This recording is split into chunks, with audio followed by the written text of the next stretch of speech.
This is Debbie, and welcome to another episode of The Offbeat Life, where I speak to inspiring individuals who ditch the norm to become location independent.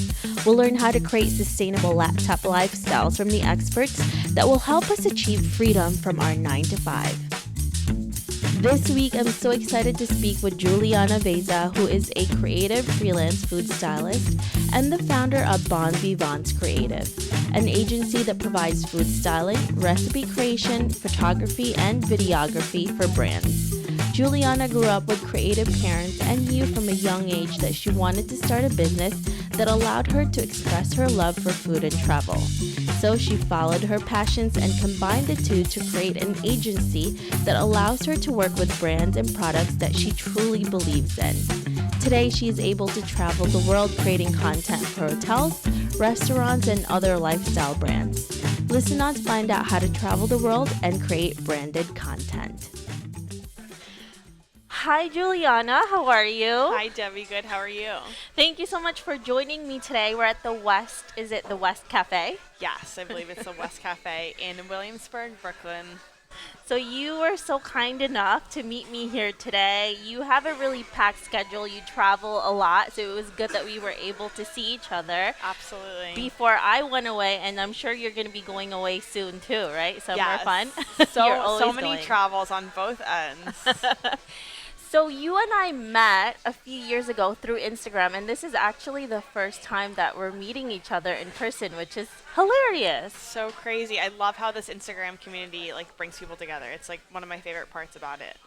So can you tell us a little bit more about you and why you lead an offbeat life? So my name is Juliana. I am a food stylist and content creator based in Williamsburg, Brooklyn. I kind of travel and work everywhere. I'm an entrepreneur, work for myself, and I've just been building a brand for about 2 years now, which has been super exciting. I just love how my business can take me all around the world and can bring me to such incredible places, and I can be doing what I love to do, which is food styling and creating photos and videos for a variety of different brands and hotels. You are doing something really unique because I don't meet a lot of people who are food stylists. How did you get into this type of industry? What was the first thing that you did in order to actually get into this? So, believe it or not, my mom actually is a professional food stylist. She's been in the industry for about 40 years now, and she's just the most incredible food stylist I know. She's the one who kind of introduced me to what food styling is and kind of got me into it. She said, I think you'd be really good at this. You love to cook and you really have an eye. So being a creative, I was just really inspired by that. And I've been cooking my whole life. So cooking's been a part of who I am and what I do. So I went to school for new media and graphic design, and I didn't know what to do with it. So when I thought about combining it with food, I was like, wow, this is kind of perfect. It's meant to be to combine two things I really love, which is creating, photographing and taking videos and morphing that with food and food styling. So that's kind of the background and how I got into it. Really feeling super blessed that I did. From the time you and I spoke to now, there's been so many different changes in your life, specifically with what you were doing. So first, you were just doing food styling, and now you incorporated travel into it. Now, how did you make that transition? I think it was honestly a little difficult for me because I know I love food and I've always been cooking, like I said, but I was feeling a little bit uninspired by just the food on my feed. It didn't really, I knew something was missing and I wasn't feeling fulfilled. I felt like something was lacking, but I actually went to a food styling and photography workshop in San Francisco, and it was like a 3-day course with one of my really good friends now, Bella, of Fulfilled. I'll link, I wish I could share her account. She's incredible, and she basically was the one who inspired me to put more of what I wanted on my feed, which was travel, and kind of incorporate the two. So I definitely remember there was a point where I kind of made that transition, and it was actually kind of in the summer. I think it was about 2 years now, and I was about to take on my first branded partnership in Hawaii with 2 resorts there. So I was kind of changing my feed then and there, and I'm really happy that I went in the food and travel direction, because that's what I really wanted my account to be, and that's what I was inspired by the most. So yeah, I definitely took that leap. I'm really happy that I did, because I think it was a successful outcome. For somebody who is looking at your feed and who's looking at what you're doing as a food stylist and also as a traveler, how are you able to actually pitch to these companies, especially if you're just starting out and you don't know what's happening yet? That's a great question. When I first started pitching to brands, like I literally, no joke, I remember like sitting on my bed probably 2 years ago now and just reaching out to like, no joke, like 150 hotels, like all around the world. Like no shame in the game at all. It was just like, whatever, like I'm just going to reach out. I'm probably going to get denied.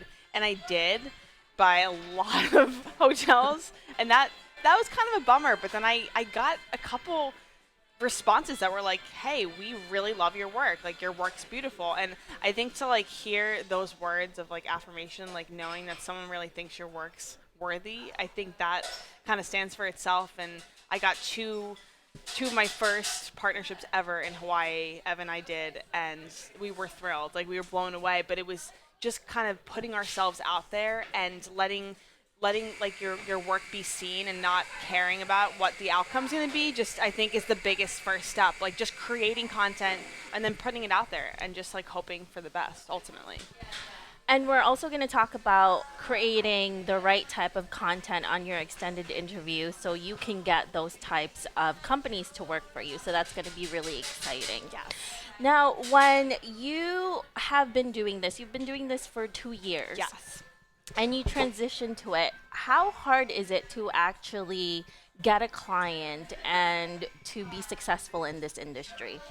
It's extremely hard to get clients. I feel like I had a little bit of an advantage because of my mom. I think some of my first clients actually are still working with my mom directly. So I think that she kind of got me into the field, got me experienced clients, and kind of got my name out there. That helped initially, but I think it is hard to get clients that will stick around and who will be really secure clients. I think that's the hardest part in this industry. It's like clients will come and go. It's kind of just like who's going to be a loyal and dependable client, someone you're going to want to work for, every month. And I have a couple clients that are like that are like, okay, you're doing 2 videos a month, like that's locked in.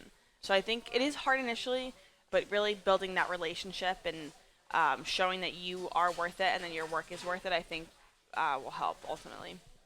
Pitching to travel companies like hotels, is it completely different from pitching to other companies, especially for food and styling?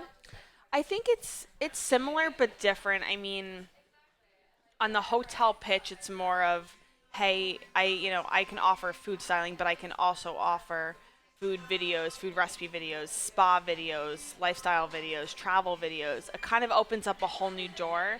So it is slightly a different pitch in the wording and kind of what you're giving. And then I think the food styling it's very specific. I mean, they want to know, hey, can you style ice cream? Can you style hamburgers? Can you style, chicken? Whatever it is, I think it's more of a specific thing, whereas hotel, it's, there's a wide variety of services. It definitely is a different sort of pitch, I would say. Similar in a way, but still different, I think.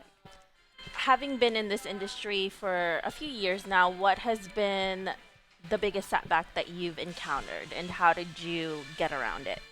I think the biggest setback is like starting off. It's super scary, and like I think that's like the side of this whole thing that people don't talk about is like being an entrepreneur and like having to pay for your taxes and like deal with that whole side of a business and seeing where your money's going and kind of looking at it at a different perspective versus like, oh, hey, I have a really beautiful Instagram feed. Like, you know what I mean? There's definitely another side to the whole thing that I wish people kind of looked at and paid attention to more, because it does look like, a dream situation on the Instagram feed, but there's a lot of work and a lot of time. And I owe a lot to my parents for just being my rocks and for being so supportive and helpful as entrepreneurs themselves. Like they've been crushing it. So to have their help and support has been huge throughout this whole thing, for sure. That's really great too, that you are part of a family who are really creative. Like your mom is a food stylist also, your dad is a pianist. So. Yeah, it's pretty crazy. I feel like I was almost meant to be in my own business and like do this my whole life. Like I kind of owe a lot to them, and like they showed me everything they know. So yeah, it's very cool to come from an entrepreneurial background. Definitely. which is really cool. Because then you travel a lot too with your mom. This is so Yes, fun. I know. My mom and we've been traveling, and my whole family, we've been traveling since I've been a baby, and it's really cool to have that. And I feel like that's a huge part of why I have this like wanderlust, like crazy desire to travel the world. They know they're responsible for that. They know that. It's definitely true. You talked a little bit about Instagram. How have you been able to keep that going? Especially now, there's a lot of people that are burned out from it. And I know you use it a lot for your business, and also when you're traveling, you use that as, a lot of us use as Yeah. like a portfolio Yeah. for it. Now, how have you been able to continuously grow and also use that for your business?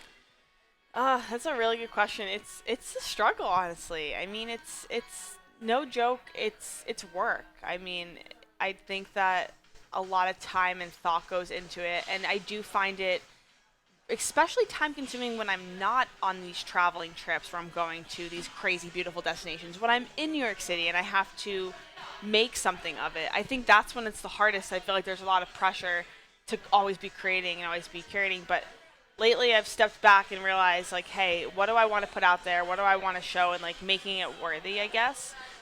But yeah, it's definitely work. Some of it is branded work on my Instagram. Some of it is just me curating content. It's definitely a mix, but either way, there's work involved. It's definitely it's a lot. That's, I think, another misconception that people don't understand Yeah. is that you just come out with these beautiful photos and then that's it. It takes a lot of work to Absolutely. actually do this. No one gets it. I'm just kidding. No, people do, but it's a lot.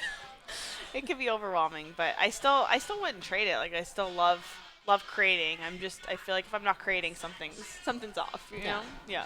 How have you been able to create income when you first started, and how do you continue to create income today? Good question. When I first started, I a lot of my income was from my mom and from assisting her as a food stylist. I would just go on all sorts of jobs with her all around. We would even do some traveling for work as well. But that's where I first started. That's how I first made my income, and then it slowly started that I acquired like my own clients and had my own clients work every month or 2 months or whatever, and it kind of just built up from there. You started your company. What has been the most surprising thing that you have found when you started this and even now? That's a really interesting question. The most surprising thing, maybe for me, is just like standing my ground and like realizing that if you think that you're worth more than you really are, like it just goes a long way. Like I think standing up for yourself and what you're worth and what you can offer, I think that surprised me the most because you just sometimes you're insecure, and initially I remember like I didn't really speak up or hold my own, or kind of just like learning about how to pitch to clients. I think is something that you'll learn along the way, but that's something that surprised me the most, just how much it shows when you just show your confidence and that you can own it. And I think that's something that you learn as you go. Yeah, that's right? for sure. I was not like that day one. I remember just being, I don't know, you don't think that much of yourself. You're like, who am I? Like, there's so many other people out there, but then you learn that, hey, I'm really good at what I do. And when you master that skill, I think it shows and it goes a long way. So, Having confidence, because there's a lot of people who do not have as good as work as you, but have the confidence, and they probably get more work or more pay Yeah. because of that confidence that Yeah. they have in themselves, for sure, it goes a long way. It really does. It really, really does. which is pretty interesting. Because you would think that a lot of people in this industry would have a lot of confidence because of all the photos that you see, right? Yeah, it's misleading. Instagram's misleading. You never know how people really feel. What has been the worst advice that you have ever received? The worst advice I've ever received, maybe like you can't do this or you're not good enough, or I remember hearing a lot of like kind of doubts in the beginning. Just like people will look at you and be like, "What are you doing?" Like, if you're doing anything different or out of the norm, like people are going to look at you, and just not listening to that and kind of holding your own helps for sure. I think you get a lot of that for sure. Absolutely. I mean, the more you grow, the more you're going to get a lot of different feedback. So it's just like how you handle it, your perspective on it. But you're really lucky because your parents are also doing something out of the norm, so they definitely understand. At least you don't have that struggle. Yes, they've really encouraged me throughout this whole thing, so I do feel really blessed. Juliana, if you look into the future about 50 years from now, what legacy would you like to leave and what do you want to be remembered for? That's a great question. I just want to be known as someone who. It's a really good question. Give me a minute. Someone who just inspired people to just be creative and to just do what they love. And I want people to be inspired by my work, but I also want to inspire people and help people and share my expertise of what I know. And that's what I would love to leave behind. What has been the biggest takeaway for you since you started this whole thing?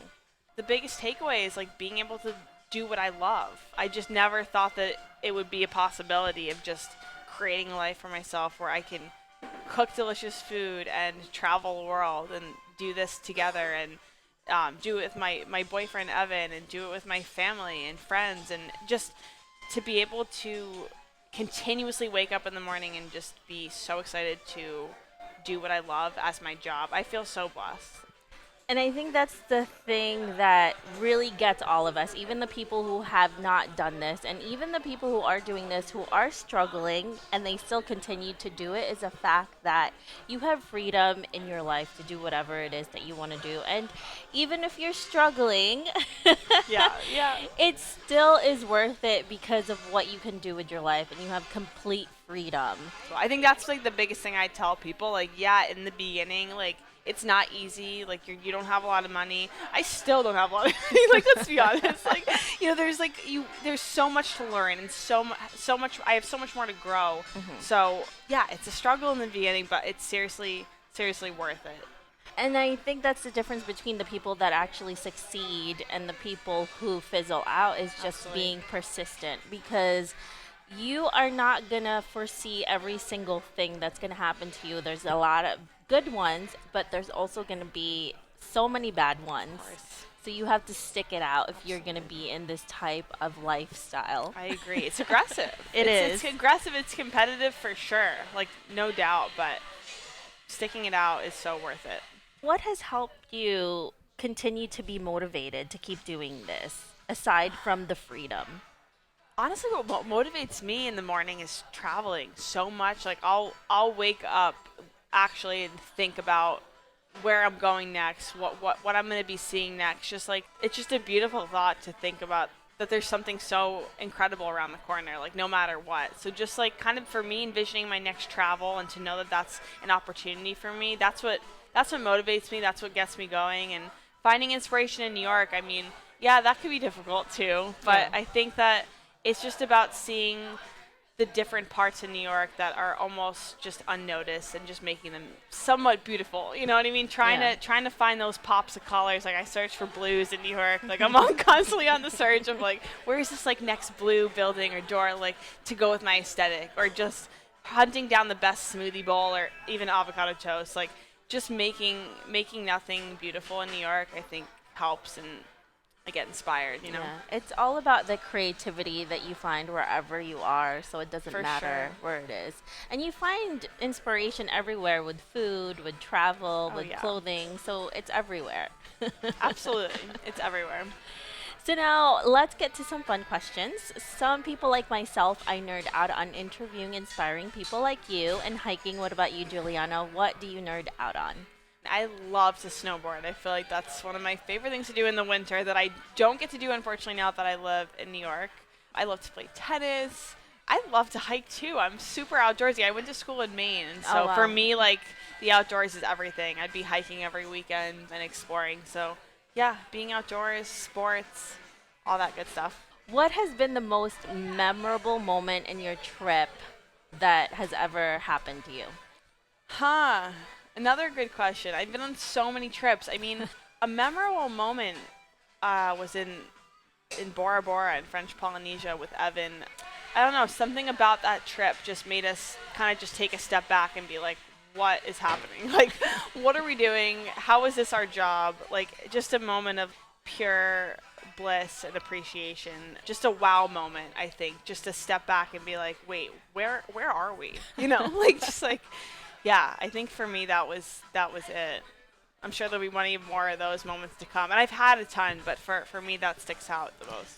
It's really interesting when you find yourself at a point in your life that everything that you're working for, you're actually starting to achieve. Crazy. And you have that pinch yourself moment that it's actually happening and you can't believe that you're there and it's actually all coming true, or at least it's starting to come true. How good is that feeling? It's crazy. It's like it's just the most surreal feeling in the world. You're like, I'm doing this. Like, I'm creating this life that I've always dreamt of. It's incredible. It really is. It's like a pinchy moment, for real. A few months ago or even a year ago or a few years ago that you were just thinking about this, and then all of a sudden it's right in front of you and it's happening. Yeah. Isn't that the craziest I remember thing? like literally Google searching, like, you know, Bora Bora, French Polynesia, just being like, oh my god, like, this would be like incredible honeymoon destination, but like I don't think I'll ever be able to like go there. Like, who go, you know? Yeah, when your dreams become reality, it's like, wow. It's the craziest thing. It's crazy. It's really the craziest nuts. thing. And that's the thing. If you just take that step forward to actually starting to do it, you never know what's going to happen. Just one step, like just one email, you know, like just one reach out, one connection. Like, everything leads to something. I'm a firm believer in that, you know. I think putting yourself out there is really the first step, and just being confident in what you can do. Even if you're not confident, especially in the beginning, just fake it. Fake it till you make it. You know, like I'm always about that. I'm on all my food shoots. I'm like, oh, fake it till you make it. It's fine. Like, full believer. You know, you can always play like you know what's going on at all times. It's gonna start to happen. Everything is gonna come full circle, and you're gonna be in that moment where you're just gonna be like, what is happening? In absolute awe. Yeah. If our listeners want to know more about you, where can they find you? They can find me at my Instagram, which is at Julianna Vezza, Juliann, 2 N's, Vezza, or Bon Vivants Creative.com, which is Ev and I's creative agency. We just launched our LLC, so we're officially a creative agency. So you can find all of our work there, including like branded partnerships and a little more about us and our work and all that, and my recipes that are on there as well. So that's fun. I know your website is really gorgeous, so you all should definitely check that out. So thank you, Julianna, thank you, Debbie, for having coffee. And she's eating her avocado toast. I am mid avocado toast. I had to take a break. Had to pause. I will be getting back to that now. Thanks, Julianna. Thank you so much, Debbie. Pleasure to be on here with you. I hope you enjoyed this interview with Julianna. Make sure to visit theoffbeatlife.com. Again, that's theoffbeatlife.com to get the extended interview with Julianna, where she shares how to create beautiful content that will land you brand sponsorships. Hey Offbeat family, I really appreciate you listening to this episode. I would love to hear more from you and what you think of the podcast. Suggestions on guests, topics we can discuss, or maybe you just want to be friends. Why don't we chat some more on Facebook at The OB Life, or send me a message at hello@theoffbeatlife.com.